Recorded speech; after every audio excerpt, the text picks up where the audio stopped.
Welcome back to Indigo Smokes, Tarot and Astrology, Mysticism, and all that great stuff. I'm doing another astrology interpretation video for the moon signs. This one is Moon in Cancer. This one is probably gonna be a little bit long like the other ones, but I feel like it's gonna be shorter just because there's not as many planets to explain. This one is a little bit more straightforward and simple. So hopefully you enjoy it, you resonate it, it makes sense, and all of that good stuff. So starting with the moon, what the moon represents as far as your moon sign. The moon governs, who you are at your core, your soul, your instincts, your habits, your soul needs, the energy that you were born with. Like, this is who you were since you were a child. This energy symbolizes the relationship that you have with your mother in a lot of instances, or your primary caretaker.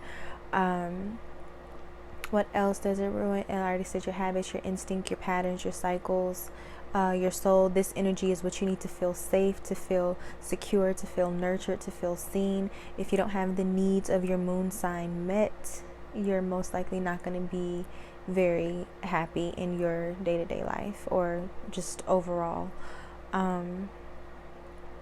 Yeah. So now, moving on to kind of just in general what the moon governs. Obviously, moon governs Cancer, which is why I'm explaining this.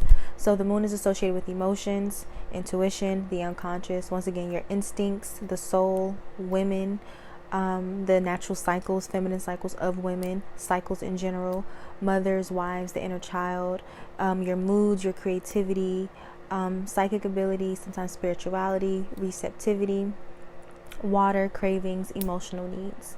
So all of these words could be considered keywords for Cancer. Now, Moon in Cancer specifically, these people are very sentimental, very nostalgic. They don't forget anything. They're very attached to what's familiar. They're very attached to the past. They're very attached to family. Very loyal most of the time. Sometimes due to how moody they can be, some people can view them as maybe wishy-washy, but I would say in general, Moon and Cancer people are most likely very loyal. Once again, especially to family, especially to people who they hold close and dear to them. They can be very, very sensitive, very moody. A lot of people can maybe think that they're overly sensitive or overly emotional or melodramatic, but that's more so in the off-balanced Moon and Cancers. Moon and Cancers have to find their groove in knowing what they feel and being able to separate that from how others feel, and I'm going to explain why in a minute. Moon and Cancers are very private.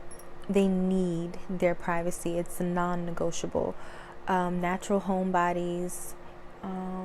They can withdraw or become very passive when they are hurt or bothered in some way, shape, or form.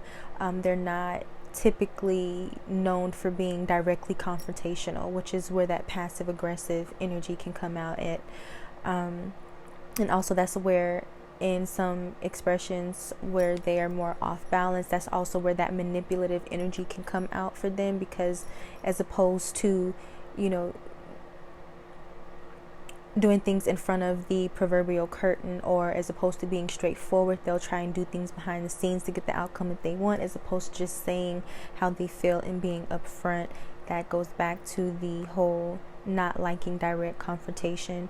Also, Cancer is a cardinal sign. They are good for, initiating in kind of like more of an emotional or an intuitive way, but when it comes to conflict, they most likely are not going to want to deal with that. They're going to want to keep their distance.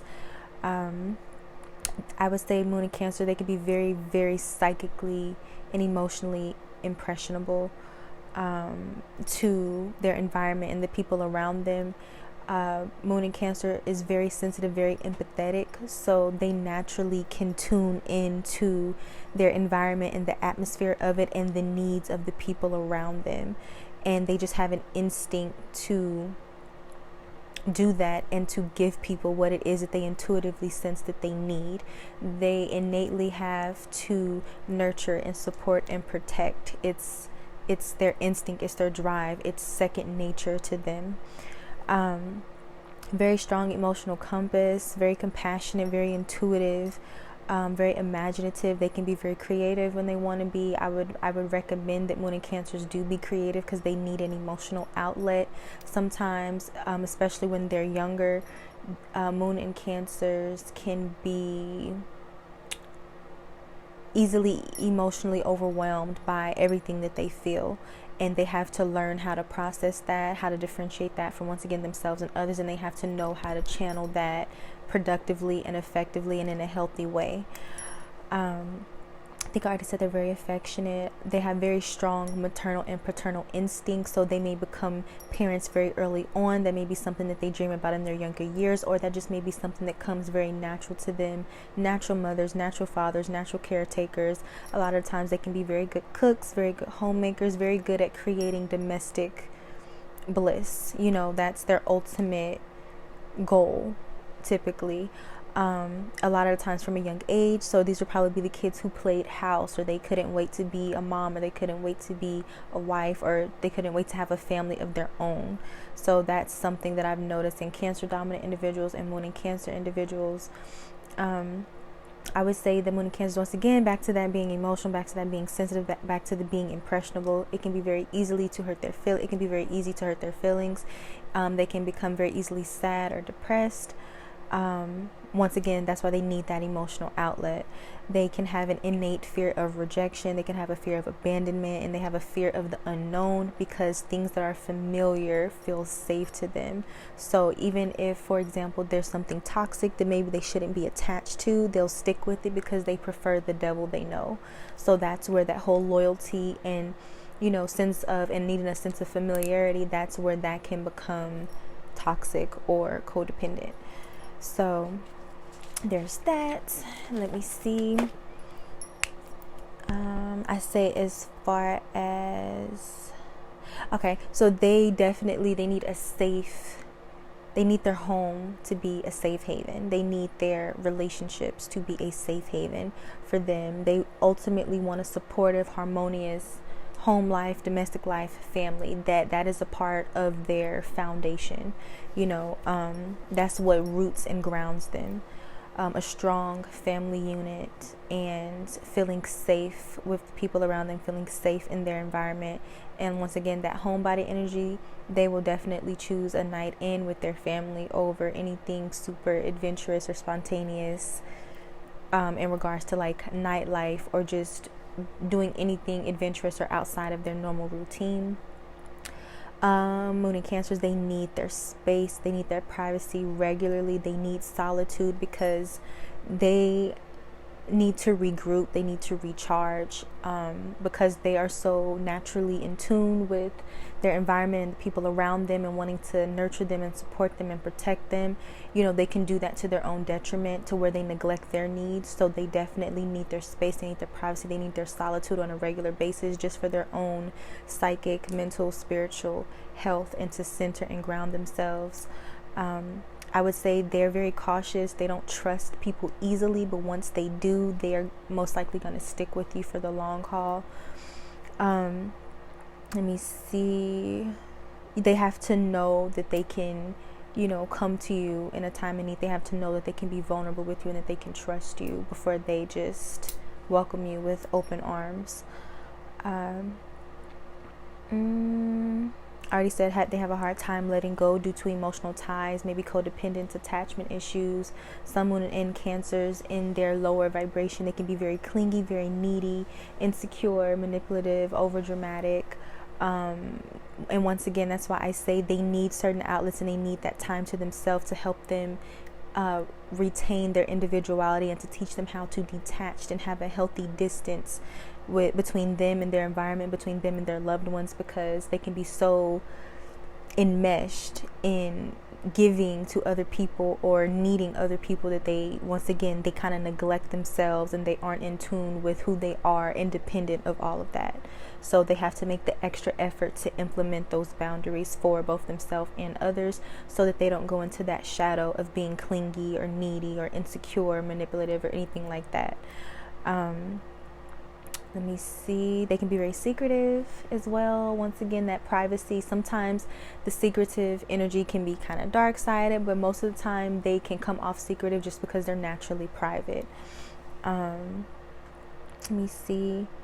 They have to learn to work with their emotions in a healthy way. Moon and Cancers, they have to learn their own rhythms and their own cycles and how to be in tune with it and work with it.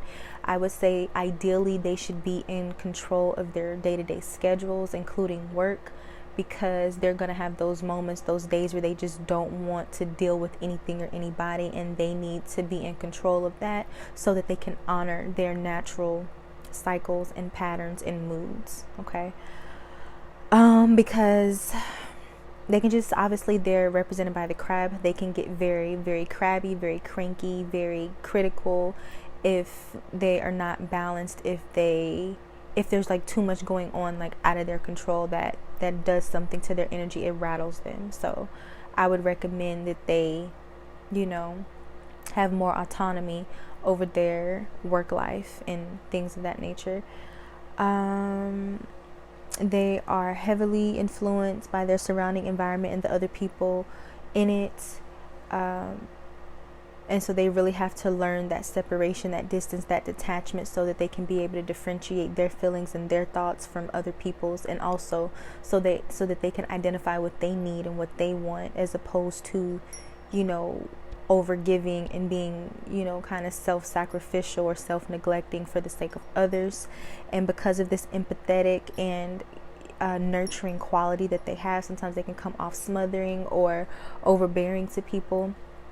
On the flip side, this energy can also pull energy vampires to them, people who sense how empathetic or nurturing they are, and then they can just attract emotional vampires and takers, people who just take and drain them, never giving anything back. So once again, they have to learn detachment, they have to learn boundaries, and they have to surround themselves with people who are also givers and won't take that energy that they have for granted.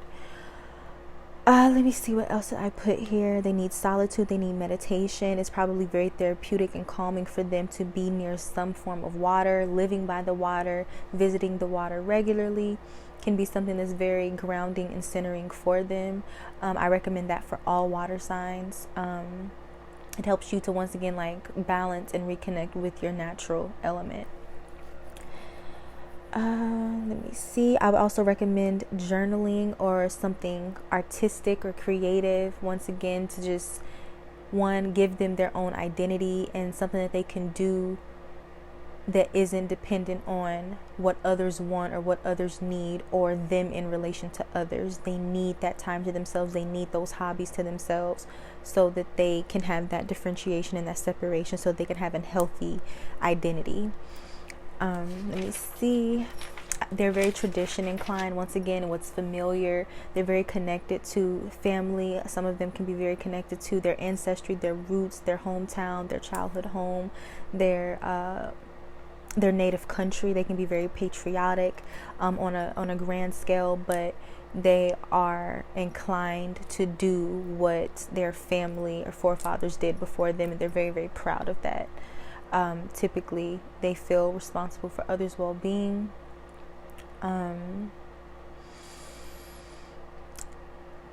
Once again, they may find it challenging to separate their identity from their family, the family collective identity. What are you outside of your role to your family? What do you want outside of your role to the people that you love?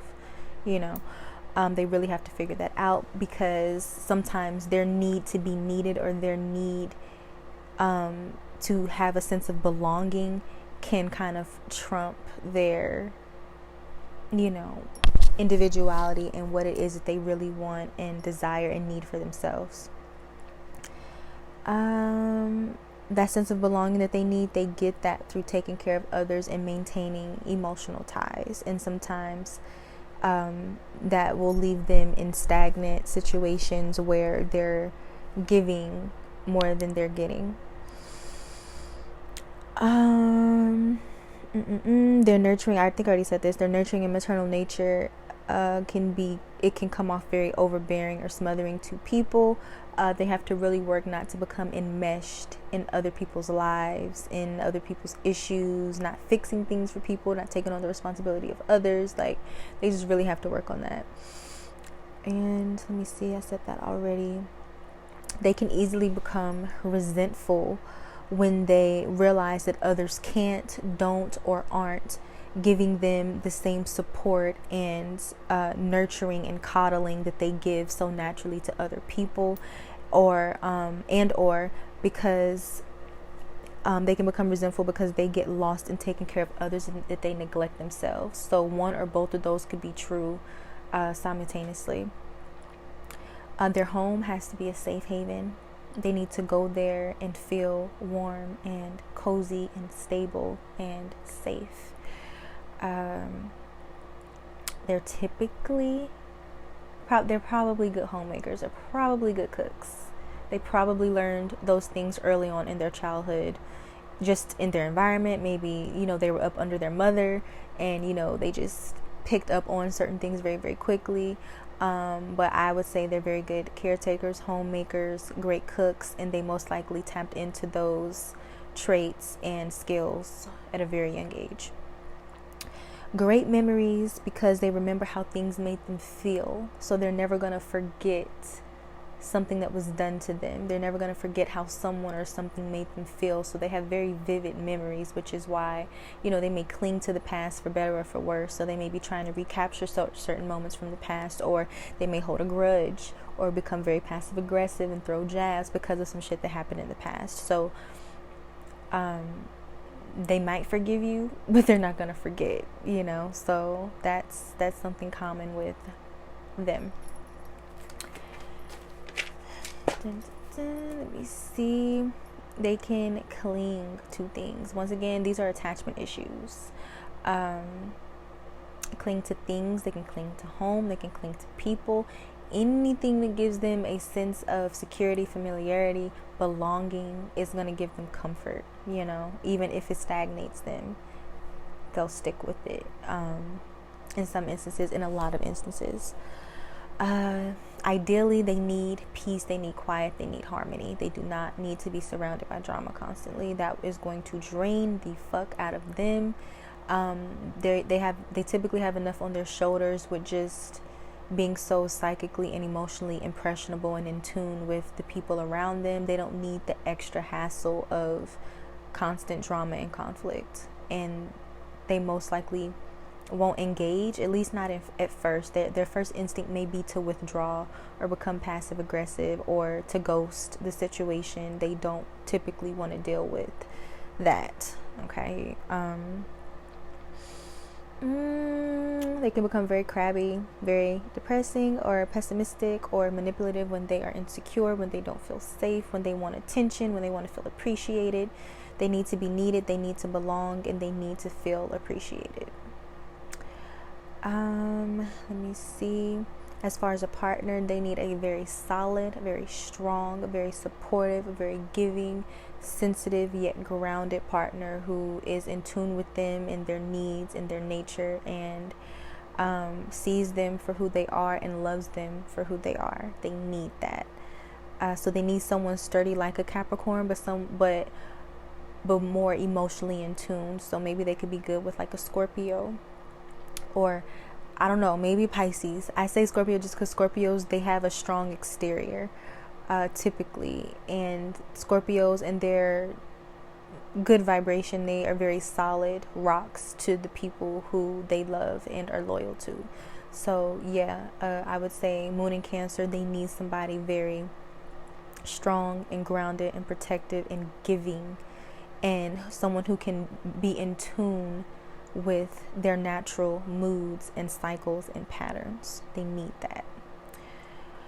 Let me see. I think I already said they should invest in utilizing art, music, poetry, cooking, etc., so that they can channel their emotions, so that they have something to do that separates them from nurturing, supporting, protecting other people and tuning into other people. It helps them to tune into their own emotions, their own cycles, their own needs. So definitely find an outlet. Okay. see.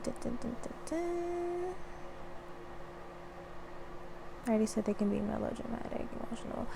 Moon and Cancer, they may need a lot of like reassurance, from people, which is why I said the kind of partner that they need, the kind of home environment they need after a hard day at work, after a hard day of dealing with life. They need to be able to come home to a family, to their mate, and just get reassurance that everything's okay, and that ultimately they're safe. They need that constant reassurance. Let's see. Okay. Is this the part where I'm getting into the mother-child dynamic? Not yet. Almost there. So, I would say people who have a lot of Cancer energy in their chart, people who have Moon in Cancer, they can be very good at like thinking ahead as far as like their financial future, once again, because they know if they have things set up, one, they can pass things down, keep things in the family, but also they get the security that, okay, my routine, my safety is not going to be disrupted, so let me plan financially for the future.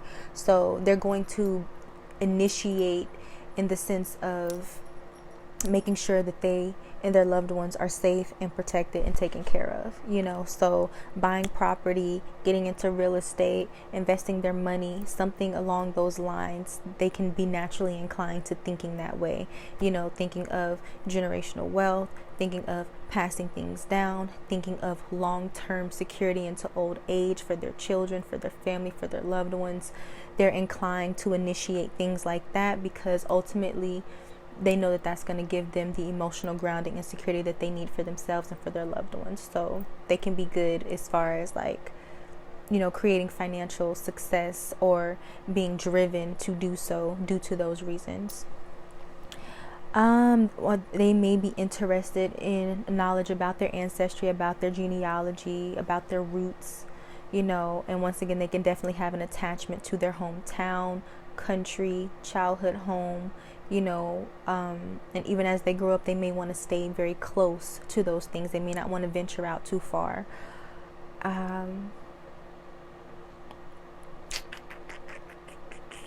They could work in careers that serve women, children, families, interior design, things having to do with the home, get into real estate, artistic endeavors, maybe spiritual endeavors. Those could be good career fields for Cancer dominant individuals, Moon and Cancer individuals. I would say they may be very prone to emotional eating, okay, weight gain, as far as the phases of the moon, that kind of thing, where they cyclically gain and lose weight, that kind of thing they could be prone to that. And when they get in darker emotional spaces, coming more depressed, withdrawn, they can definitely cope through eating. They can be good at ghosting people for days or weeks just to regroup, especially if you're not in their household with them. Definitely. I would say they give really good hugs and they're really good cuddlers, Moon and Cancer. That's just my opinion. Once again, that affection, and mind you, Cancer energy, it rules the breast. And what do breasts ultimately do? They give sustenance, they give nurturance, and babies and people normally lay their head on the chest. So very good at giving hugs, very good at cuddling, very good at making people feel safe. And ultimately they want that energy back from the people that they're around. Let me see. Okay, and I think now we're getting into the relationship with the mother-childhood environment. So I would say, unless there are some things negatively aspecting the moon, most likely the moon in Cancer as a child, they had a very stable home life, a very, traditional or decent family life, domestic life.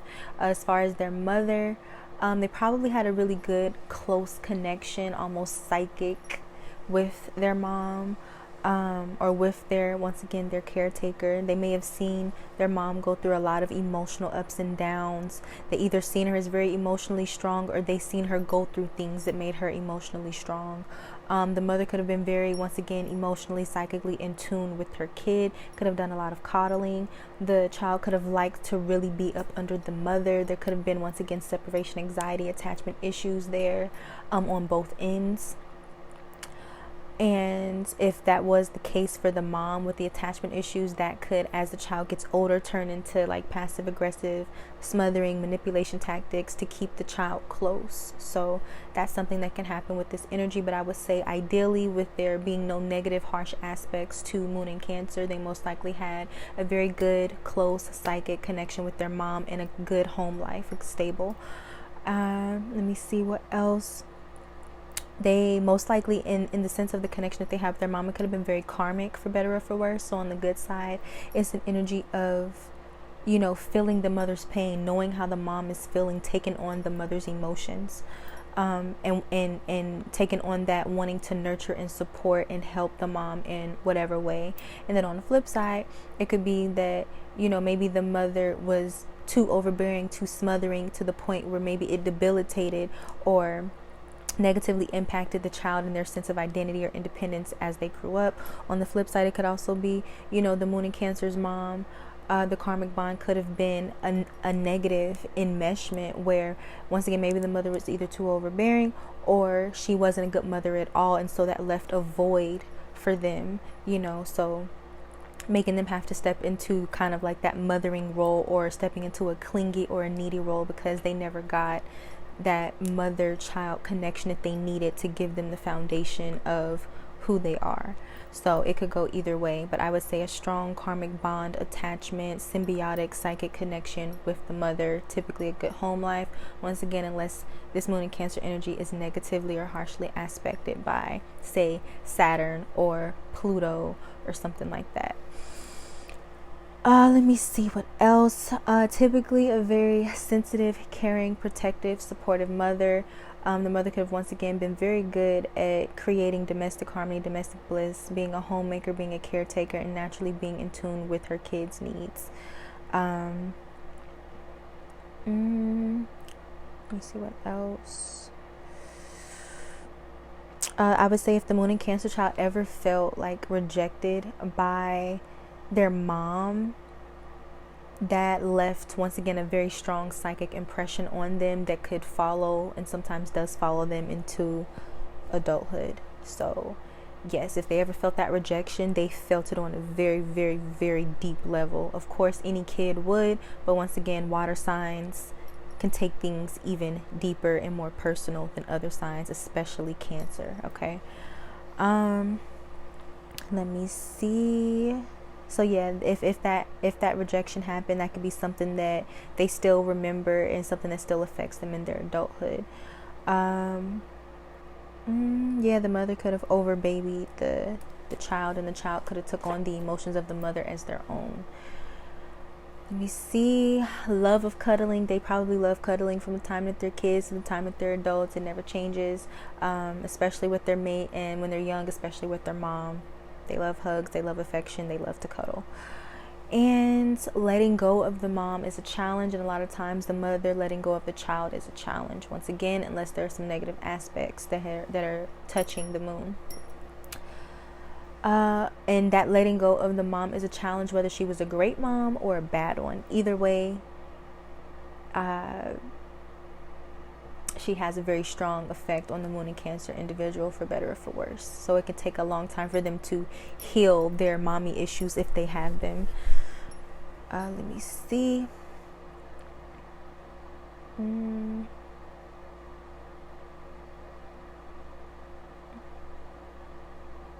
Likely in their childhood they had attachment issues with things as well. So outside of their mother, they likely got very attached to blankets or bears or toys or anything, once again, that gave them a sense of security, something to self-soothe. They probably had that kind of attachment. Obviously that's a kid thing, but I feel like that's heightened with someone who maybe has a Moon in Cancer. Even as a child, I would say they were still very moody, very sensitive, very emotional, because once again, they probably didn't know how to handle that then. They may not even know how to handle that as an adult. Definitely as a child, I would say they were helpful, sweet, understanding. They wanted to, be needed. They wanted to help out, but once again, still emotional, sensitive, moody.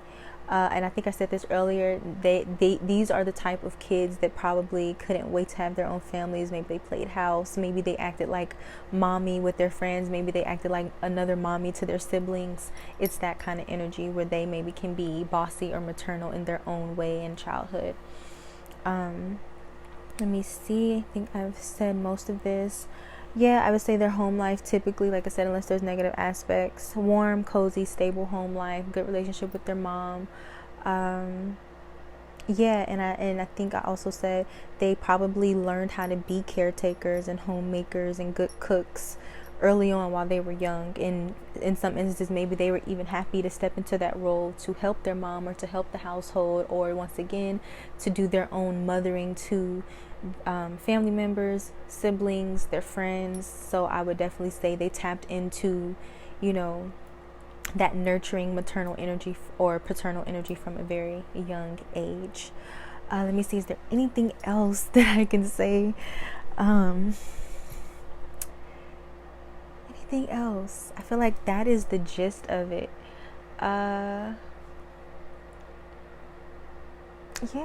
ultimately, Moon and Cancers, they need an emotional and a spiritual outlet. They need to routinely have time to themselves, have peace, have quiet. They need to be near water, whether that's living near water, whether that's visiting water on a regular basis. They need something that is just their own, that's going to help them to regroup, ground, and center themselves. They need solitude and privacy and space regularly. They need to be needed. They need to belong. They need to be appreciated. They do have to work at honoring their own rhythms and cycles and moods and channeling them effectively and productively and healthily. They do have to work on their attachment issues, making sure that they don't become too enmeshed or too codependent on anyone or anything, especially if those things are toxic. They have to know those boundaries. Yeah, I feel like that is pretty much it. I would say to get on a Moon and Cancer's good side, you just have to show them that you're trustworthy and that you're going to be around for the long term. And if you are, give back to them, feed them, nourish them, let them know that they are appreciated, let them know that they are seen, that you love them, all of that. Please do that. Yeah. And they typically, like I said, I think I said earlier, they are natural parents. They may end up becoming parents early. A lot of Cancer dominant individuals that I know became mothers, fathers very early, like maybe teenagers, early 20s. Yeah, so that's something that I've noticed. Yeah. So I think that is the gist of it. I hope that, you know, this was helpful. It was insightful. Hope that you got something from it. Also, for example, let's say a heterosexual man with Moon in Cancer, he may be he may be a breast man. Okay, that could definitely be a thing, especially if maybe his Venus is in Cancer, his Mars is in Cancer. He could be very attracted to breast. Yeah, so that is it. That is all. I will see you sooner rather than later in my next video. Like, share, comment, subscribe. Let me know what you think. Let me know if this resonates, if it makes sense. Let me know if I missed anything. I welcome any and all feedback. I appreciate it. I love you, and I will see you sooner rather than later in my next video. Mwah.